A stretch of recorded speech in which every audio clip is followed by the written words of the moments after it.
Mais bien avant, Ibrahim Sorilène Contouma, on va prendre la direction de la Camaïenne. Oui, la Camaïenne où les opérations de déguerpissement de la cité ont repris. Oui, beaucoup de larmes, il faut le préciser. On va voir tout cela tout à l'heure en images.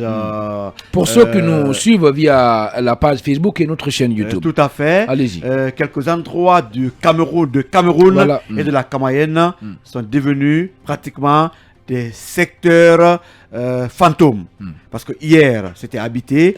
Aujourd'hui, quand vous venez, il n'y a que des décombres, des ruines de ce côté. Mais ce qui a beaucoup marqué encore cette dernière journée, c'était, je crois, avant-hier. Selon des témoins, je n'étais pas sur le terrain, mais selon des témoins des habitants de ce coin, c'est la présence du ministre de l'Habitat, Ibrahima Bangoura. En personne. Oui, on apprend qu'une de ses filles était mariée au niveau de la cité Payotte. Mais il serait venu la journée pour dire à sa fille, je t'ai dit de quitter ces lieux parce qu'on doit démolir. Mais tout ça n'est pas mauvais. Selon les mêmes citoyens. C'est quoi le lien avec sa présence? Non, la démolition. Je vais dire. Allez-y. C'est pour dire que personne n'a épargné. Personne n'a épargné. Oui. Mais il aurait envoyé encore un autre message aujourd'hui que les citoyens sont en train d'interpréter. Je n'étais pas là, mais qu'il aurait dit, va trouver une maison ailleurs, même à 5 millions, je vais payer pour toi. Et ce sont des propos aujourd'hui que des citoyens sont en train de condamner. Bon, je n'ai rien à faire, je rapporte juste des propos. Ok? Mais ce qui a en fait, si je vous comprends bien, le ministre a dit à sa fille, devant les habitants de la cité camaïenne, eh ben, trouve un appart ailleurs, même si 5 millions, je vais payer. Et aujourd'hui, c'est ce qui a choqué les crime autres. Dans ses propos. Je n'ai pas dit que c'est criminel. Je ne condamne pas. Je rapporte, en tant que journaliste, le cri de colère des citoyens de ce côté. Je n'ai rien contre le ministre, mais je rapporte ce qui a été dit et qui fait mal à ces citoyens qui se disent que eux, ils n'ont pas les moyens. S'ils avaient aussi quelqu'un, en tout cas comme responsable ou comme ministre ou un parent, on pouvait bien les aider. Mais l'image qui marque cette journée, ce sont ces enfants qui ont passé la nuit à la Belle Étoile. Toutes les familles. Vous allez voir on voit ces images défiler maintenant. Qui vont plus. Pour ceux qui nous regardent sur Facebook et notre chaîne YouTube. Très pathétique. Très pathétique. Vous voyez beaucoup de bébés parce que il y a des vieilles personnes. À ciel ouvert. Des femmes qui dorment ont passé la nuit à la Belle Étoile. Mais plusieurs enfants étaient aussi en train de passer la nuit dans les mêmes conditions. C'est des images qui ont pratiquement choqué. On a essayé d'approcher quelques parents qui nous ont confirmé que ces enfants sont à l'école. Et ces écoles-là, cette école se trouve dans le même quartier qui n'est pas démoli. Il y a une mosquée. Et les parents ont dit, mais comment on peut envoyer ces enfants à l'école si nous-mêmes, on n'a pas d'abri? Donc moi, quelque part, c'est des images qui ont marqué. Aujourd'hui, c'est pourquoi on a dit, tout ce que l'État fait, il faut entourer par la forme. Ce qui est fait doit être fait pour les Guinéens. Il ne faut pas faire carrément contre les Guinéens. Ces citoyens qui vont être déguerpis, il faut aussi se poser la question, que vont-ils devenir? Que vont devenir les filles dans ces familles, les jeunes garçons, ainsi de suite? Est-ce que le bar désormais... Certains vont à l'école, certains enfants, c'est important aussi, oui, bien sûr, de le mentionner. Mais vous verrez encore que la population des cireurs, ou ceux qui ramassent les fils de fer, ou qui partent au bord de la mer, ou les fumeurs de chanvre indien, ou même la population des motels et hôtels et les maquis vont augmenter, puisque la plupart de ces personnes qui ne peuvent rien faire, qui sont déçues, comment vous voulez qu'elles vivent dans cette situation? Beaucoup feraient mieux, en tout cas, d'apporter de la nourriture à leur famille. On a vu le cas de Fria, ce qui s'est passé avec l'usine de Fria, mais la vie était devenue, en tout cas, autre chose. Aujourd'hui, ce qui fait très mal, à la Camaïenne c'est arrivé, Cameroun c'est arrivé, Caporal c'est arrivé, mais il faut que notre État puisse quand humaniser ses actions. Humaniser ses actions. Pour ne pas continuer à quand même créer des SDF en Guinée. Ce sont des Guinéens, ça, Vicky. Ce sont des Guinéens. Sortons de l'émotion. Pas du tout. Sortons de l'émotion. Vicky. Ces gens étaient conscients, oui ou non, un peu de cœur à votre place. Un peu de cœur, Vicky. Oui ou non, ils étaient conscients qu'ils étaient dans les bâtis publics de l'État. Si, ils étaient conscients. D'accord. Alors, on va s'écouter là. Depuis combien de temps ils ont eu 6 mois environ, parce que la saison des pluies a duré 6 mois. Ils ont eu 6 mois pour quitter les lieux. Vous avez un caillou à la place du cœur, Vicky. Pas du tout. Non, mais ça, je vous le dis. Non. Pas du tout, non. Pour une fois, il faut que le Guinéen accepte que le changement est douloureux. Et pour qu'on puisse... C'est ça le changement, casser les maisons, mettre des enfants dehors, les pères de famille de oui non, encore une fois. Je suis désolé. Oui ou non. Je ne vous reconnais pas aujourd'hui. Oui ou non. Pas du tout. Ces gens étaient conscients qu'ils étaient dans les bâtis. Je peux continuer. Dans les bâtis publics de l'État, oui ou non? Bien. Alors Vicky, une réponse à ton inquiétude. Oh là là. Et les immeubles de ce côté. Justement, mais on a laissé ces immeubles. n'est pas rasé. Mais on en vient. Non, écoutez, Lincoln, on peut en faire quelque chose. Écoutez. Il y a un immeuble au niveau de la cité ministérielle de Dixon qui n'a pas été rasé, mais qui a servi de magasin pour le matériel. Mais ça va servir à autre chose. Vicky, c'est que tu ne comprends Non, pas. mais- Je vais arriver sur un cas. Non, mais- Autant de ces couturiers. Ça dit, je connais. suis Samo. Hein. Oui, mais c'est pas le Vicky que je vois au deuxième. Alors, au niveau de cette Non, cité, non. j'ai un document Allez-y. où autant ces couturiers, le régime Sékou, l'État même a vendu certaines maisons à des Guinéens en bonne et due forme. Ça, je vous dis, au niveau de cette cité. La Kamayenne. À la Kamayenne. Aujourd'hui, aucune maison n'est épargnée. Ça, je vous dis. C'est pour dire que l'État a des biens publics et des biens privés. Mais on parle de cité Kamayenne. Et les DPM, prenez de Kaloma jusqu'à Sofodia. Prenez de Tombolia. Non, laisse-moi terminer. Prenez de Tombolia jusqu'à Kalom, l'autre côté, au bord de la mer. Et ces immeubles qui ont poussé, qui appartiennent à ces expatriés, des Guinéens. Pourquoi on n'a pas commencé les récupérations par ça? Pourquoi on tombe sur des citoyens on qui est n'ont en même train pas de de tomber maison? dans des raccourcis là, Khalil. Non, écoutez. Là, on tombe dans des raccourcis. Non, on a encore des une fois sélectives. Encore une les fois. DPM, laisse-moi terminer. Les deux publics maritimes appartiennent à l'État. Pourquoi aujourd'hui, c'est pas une priorité pour l'État de récupérer ses biens? Mais on préfère Il tomber faut sur toujours des terrains commencer quelque qui part. ne peuvent même pas trouver une maison à louer aujourd'hui pour abriter leur famille. Et en Nous sommes des Guinéens. plus, partez sur tout le littoral là. C'est eux les dignitaires. C'est de ça que je parle. Dignitaires qui achètent là-bas, là, c'est de les ça que je bordures de parle. mer. Khalil, Construisent. Non, mais si, que vous tombez dans Je les parle, raccourcis. je parle des bordures de mer. Bien. C'est de ça que je parle. Mais Justement. aujourd'hui, on n'en Merci. parle pas parce que Merci, il n'y a Lincoln. que les généraux, Merci. et Les peut-être, colonels, les c'est le pays des colonels. Hein. Bien, merci, Vicky. Des Eh, ministres, merci, Lincoln. des moyens qui ont des immeubles Merci. dans ces domaines publics maritimes. On n'en parle pas. Merci, Donc, on Lincoln. tombe sur des citoyens Oui. à bras raccourcis. Merci, Lincoln. Vicky, rapidement. Il faut qu'on sorte Oui. des raccourcis. Bien. Il faut qu'on essaye, qu'on évite de jouer sur les émotions. Où est le raccourci ici? Non, mais il faut qu'on éviter arrête de un peu. Où est le raccourci? Il faut qu'on arrête, D'accord. Khalil. Oui, Il faut parlez. qu'on arrête. On vous Ce écoute. pays a besoin de récupérer certains de ses biens. Dans la totalité d'ailleurs. Personne n'est contre cela. Il faut toujours commencer quelque part. Les DPM, les domaines maritimes dont parle Lincoln, Public maritime. public maritime, l'État va les récupérer, mais il faut commencer quelque part. Est-ce que vous allez casser un Il fallait immeuble? commencer par ça. Lincoln, attendez. Aujourd'hui, qui ne se félicite pas du chantier qui est en train de pousser au niveau de la cité ministérielle de Dixon? Quel sentier? Khalil, il faut qu'on arrête. Où on a disons, réuni des ministres pour jouer au football là? C'est là-bas? Non, mais Vous Khalil, parlez de là-bas? Khalil, Là il faut qu'on soit La sérieux. cité ministérielle, Il faut qu'on elle est en s'est- grand Allez. chantier, là. C'est un grand chantier, il faut se d'accord. féliciter. Bien. Non seulement ça redore l'image de la capitale, mais pour une fois, saluons les bonnes initiatives. Casser les maisons. Non mais Mettre des familles dehors. Mais c'est C'est ça, les bonnes initiatives. On parle de Todi. Bien. Qui ne connaît pas la cité Te ministérielle? dis, en attendant, Qui ne ça connaît- sert aux autres, Qui Vicky. ne connaît pas Ça la sert cité- aux autres, Qui Vicky. ne connaît pas la cité de Kamayenne? Bien, C'est d'accord. devenu vous voyez des chambrettes où vous avez 15 à 20 personnes dans une même chambrette. Ce n'était pas bon pour l'image. On était à la rentrée de Kaloum là. Quand même, il faut qu'on soit sérieux. Il faut qu'on non, mais j'ai comme l'impression. allez-y, dites ce que vous voulez.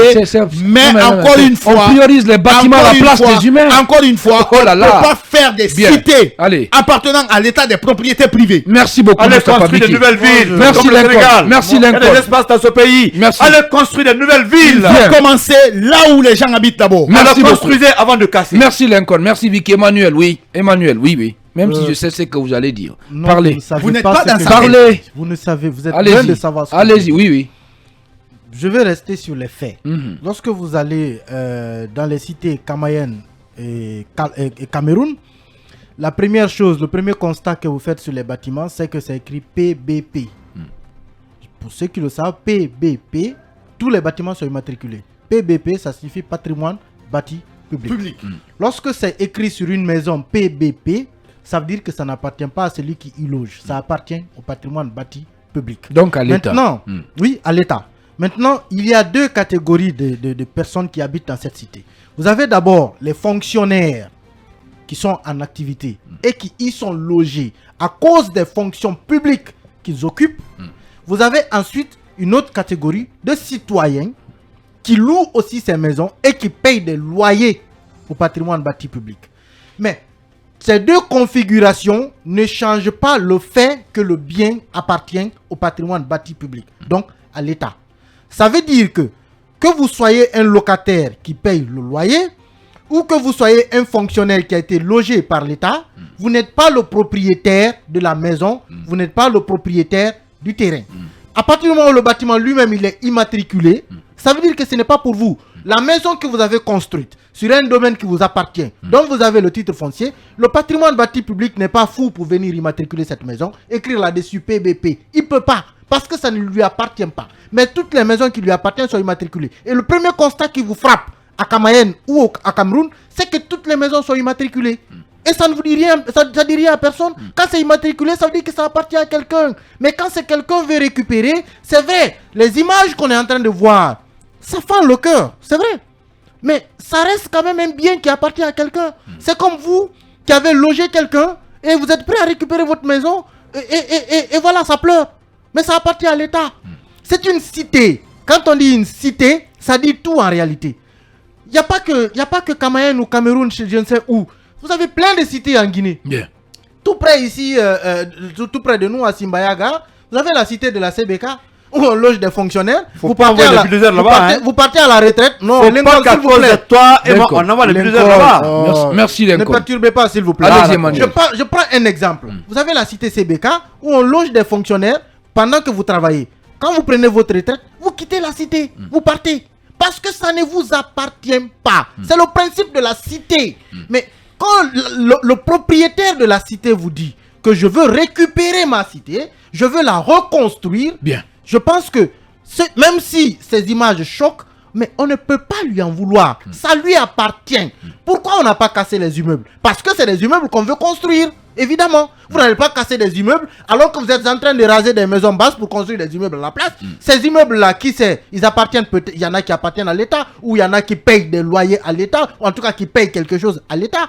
Pourquoi va-t-on construire ce qu'on veut reconstruire, casser ce qu'on veut reconstruire? Quand vous avez un projet, allez aujourd'hui, il a pris l'exemple de l'ancienne cité ministérielle qui a aussi été rasée. Ça va pas ce matin. Bien. Qui a aussi été rasée. Et il y a un chantier. On ne voit pas la gravité des Vous aurez le temps de l'émotion et des raccourcis. Coupez les micros. C'est aussi simple que ça. On va terminer rapidement. Allez, coupez tous les micros, les ciseaux. Les gars, on ne peut pas parler au même moment, s'il vous plaît. Chacun aura son temps de parole. Emmanuel, oui, activez le micro de Emmanuel. L'objectivité concourt plus à la compréhension des faits que l'émotion. Bien. En adoptant des comportements objectifs, on permet à tout le monde de comprendre au moins les choses. Bien. En ne créant pas de victimes ou de bourreaux. Nous sommes dans une configuration. Je prenais le cas de la cité ministérielle qui appartenait aussi à l'État où on a mis des gens dehors, on a rasé. Ils sont en train de construire aujourd'hui de nouvelles maisons à la place. La cité Camayen, tout le monde sait, c'est une cité. Et quand on dit une cité, ça veut dire que ça appartient à un organisme. Et l'organisme, dans le cas précis, c'est l'État. Il dit qu'il veut reconstruire, il a cassé, il va mettre ses chantiers sur place. Bien. De toute façon, vous ne pouvez pas vous lever bon matin et aller habiter une maison à Camayen. C'est l'État qui loge les gens là-bas. Ce n'est pas comme si on tombe du ciel ou alors on veut tout simplement, on prend une maison. C'est l'État qui loge. Mais si c'est lui qui loge et qu'il vient vous déguerpir, je pense que du côté émotionnel, ça peut bien sûr toucher les gens, mais quand on reste dans la vérité des faits et dans l'objectivité, ça lui appartient. Emmanuel Milimono, Mamadou Abalde. Allez, activez le micro de Yaya, on laisse Vicky, l'homme aux petits yeux. Les images que nous venons de voir, ce sont des images pathétiques, et ce ne sont pas des émotions, ce sont des faits, ce sont des images visibles qui existent, qui sont réelles, ce ne sont pas des montages. Je pense que ce pays, je l'ai dit, je dois le reprendre encore, ce pays aime les manières fortes. Dans ce pays, nous aimons véritablement de mettre en avant la force. C'est dommage, c'est triste. Regardez ces images, c'est comme si la Guinée, c'est un pays en guerre. C'est comme si on dirait des habitations de réfugiés. Non, mais on dirait des... Allez-y, Yaya, il ne passe pas l'antenne. Personne ne va vous interrompre. Allez-y, Yaya. On est dans un pays en guerre. Les images que je vois, c'est comme des habitations de réfugiés au Mali, au Burkina, les gens qui fuient le terrorisme. Moi, c'est cette image-là que je vois devant moi. C'est dommage que cela arrive dans notre pays. des SDF, des citoyens sans domicile fixe aujourd'hui dans notre pays, mais qui vivent à la belle étoile, des enfants déscolarisés et qui sont perdus. Mais finalement, je me demande où est l'État protecteur? Où est l'État qui doit assurer sécurité, protection et confiance à ses citoyens et assistance, bien sûr. Mais c'est ce même État aujourd'hui qui est là à endeuiller des familles, à désorienter. Il y a un détail important peut-être qui vous échappe, Yaya, c'est que quand l'État loge un fonctionnaire dans une cité, il ne lui prend pas de loyer. Et ce loyer qu'il ne lui prend pas, c'est pour lui permettre de construire une maison à lui. Mais lorsque vous y habitez, oui, mais c'est quel loyer? C'est quel loyer? Le loyer dans ces cités ne représente rien par rapport au loyer qu'on connaît. On les loge, ils payent une modique somme en termes de loyer, c'est pour leur permettre d'économiser et construire ailleurs. Mais des gens vivent dans la fonction publique, ils prennent la retraite, ils ne quittent jamais les cités et ils vous disent qu'ils n'ont jamais construit. Bien, merci. L'État aide les gens à les loger. La politique de logements sociaux n'existe pas en Guinée. C'est une politique qui a échoué. Si on a tenté, il ne passe pas l'antenne. Si on a tenté, je dis, si on a tenté à un moment donné, ça a échoué. Aujourd'hui, j'aimerais bien voir des habitations à loyer modéré dans ce pays-là, où des citoyens peuvent en tout cas occuper là, et après un certain temps, puissent avoir ces bâtiments comme leur propriété. Ça existe, ce sont des mécanismes possibles qu'on peut faire, mais malheureusement, aujourd'hui, on a un État qui ne se soucie pas de ses citoyens, qui ne se préoccupe pas de ses citoyens. On préfère venir endeuiller, utiliser la force, mettre les gens dehors sans abri, et on se plaît dans ça. Vous avez des loyers dans les cités ici qui coûtent 300 000 francs par mois. Que oui, on est en train de restaurer l'autorité de l'État. Dites aux citoyens qui payent 2 500 000. C'est vraiment triste dans ce pays. C'est vraiment triste. Mais loyer de 300 000 Khalil Kamara, oui. Bon, en termes de légalité, vous pensez que la démarche, disons, de l'État, elle est régulière, elle est conforme. Non, je vous laisse terminer, vous êtes pressé. Elle est conforme quand même, disons, voilà, aux dispositions réglementaires en la matière. Elle est illégale. Elle est illégale. Elle est illégale. Oh là là, allez-y, pourquoi? Mon cher Omo, oui, elle est illégale. Oui. Je vous ai fait la différence ici la dernière fois entre le déguerpissement et l'expulsion. Je vous ai dit que le déguerpissement, parce qu'aujourd'hui beaucoup de gens parlent de déguerpissement, mais il ne s'agit pas d'une question de déguerpissement. Le déguerpissement, c'est le fait de faire quitter des gens sur des territoires de façon illégale, c'est-à-dire qu'ils sont établis sur ces territoires, sur ces zones, de façon illégale. Et j'ai donné un exemple que quand, par exemple, des citoyens s'installent au bord de la route, l'État peut procéder à un déguerpissement. Mais je vous ai dit également que quand on dit, par exemple, expulsion, elle n'intervient qu'après une décision de justice. Mais l'expulsion aussi, souvent, c'est dans les bails, dans les baux, pardon. Quand on dit baux, par exemple, ce sont des locations de maisons. Alors, je vous ai aussi dit, dans le même studio, que l'État est aussi bailleur, comme vous, Ibrahima Khalil Diallo, vous pouvez être bailleur. Donc, si vous prenez des gens, vous les mettez dans votre bâtiment, vous avez un contrat avec eux, vous pouvez demander la résiliation de ces contrats. Mais si vous devez le faire, vous pouvez donner, par exemple, un congé aux personnes qui habitent votre location. Vous pouvez dire 3 mois, mais le délai minimum pour des gens qui ont fait des années sur votre territoire, dans votre maison, vous voulez les faire quitter. Le délai minimum, c'est d'abord 3 mois. On est d'accord sur ce plan. Maintenant, si réellement ces personnes-là contestent, c'est-à-dire le fait que vous soyez en droit de les faire quitter, l'État est soumis au droit. Il faut qu'on soit d'accord là-dessus. L'État est aussi soumis au droit comme tout le monde. Donc, l'État passe par des décisions de justice pour faire expulser les gens. Mais je vous dis que l'État guinéen, à travers le CNRD, est en train de faire quitter aujourd'hui des gens sur des domaines sans aucune décision de justice. C'est du non-droit. Ce n'est pas du droit, c'est de la violence. Est-ce que la décision de justice continuez. Après la contestation? On va le laisser continuer. Attendez. Les citoyens qui n'ont pas contesté. S'il vous plaît.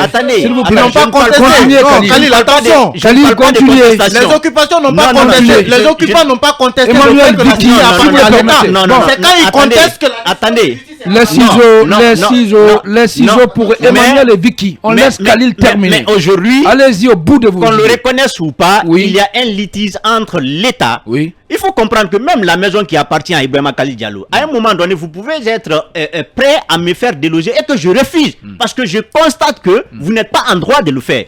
Mais vous ne venez pas par la violence. Vous ne venez pas par la violence pour me faire quitter.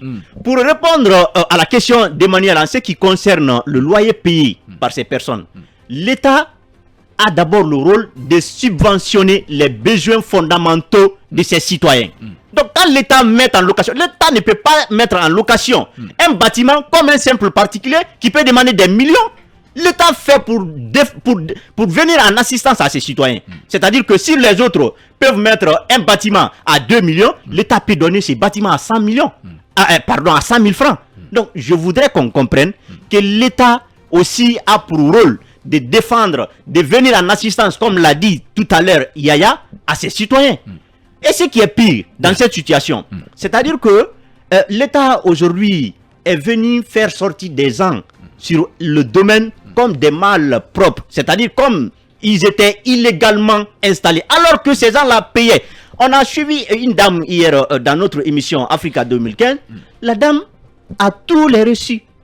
Elle a tous les reçus, tout ce qu'elle payait au patrimoine bâti. Mais ce n'est pas légal ça, c'est légal. Donc si vous voulez faire quitter des gens, c'est une résiliation des contrats que vous demandez. Ça ne se fait pas par la violence, ça devrait se faire de manière indolore. Mais ce qui se passe maintenant là, c'est la violence d'État. Allez-y, ne passe pas à l'antenne. Allez-y, Khalil. Bien. Oui. Mon cher Homo, parlez, exprimez-vous, détendez-vous, Khalil. Mon cher Homo, j'ai pitié pour notre pays. Ce sont des images que nous avons vues avec l'ancien président Alpha Condé. C'est les mêmes images qui reviennent avec le CNRD. Quel est le message que nous projetons aux autres nations? Quelle est l'image que nous projetons aux autres États avec qui on s'est engagé de défendre les droits humains? Parce que ce qui se passe là, c'est la violation des droits humains. Quand vous enlevez le domicile, la résidence d'une personne, mais vous lui avez tout enlevé. Vous ne lui laissez absolument rien. Vous ne pouvez pas faire quitter des gens qui n'ont absolument pas de soutien, qui n'ont absolument rien. Même quand les domaines appartiennent à l'État, on n'est pas contre. Nul ne dit que ce ne sont pas des domaines de l'État. Mais on voudrait que l'État le fasse sans frustration. On voudrait que l'État le fasse sans violence. Mais vous ne pouvez pas venir avec des bulldozers, mettre ça dans des maisons des citoyens, avec ces enfants que vous voyez sur l'écran. Mais que vont devenir ces enfants? Que vont devenir ces enfants? Très pathétique. Pour un premier temps, ils perdent d'abord leur scolarité. Parce que maintenant, ils ne peuvent plus étudier. Et puis, ce qui est grave, ils peuvent subir un traumatisme. Évidemment. Qui va les marquer définitivement. Ils peuvent devenir des bandits, comme Lincoln l'a dit. Des bandits, des prostituées. Justement. Est-ce que c'est ce que l'État a besoin? L'État devrait protéger ses citoyens. L'État devrait venir en aide à ses citoyens. L'État ne devrait pas humilier ses citoyens. L'État ne devrait pas paralyser ses citoyens. Merci Khalil. Merci. Le message est passé. Khalil Kamara, notre spécialiste des questions juridiques ici, dans cette émission Le Supplément. Je rappelle qu'il est journaliste à Nostalgie FM Guinée et également il est le directeur de publication du site d'information Calais News. À présent, on va partir avec notre invité et c'est au compte de la rubrique le Art Talk.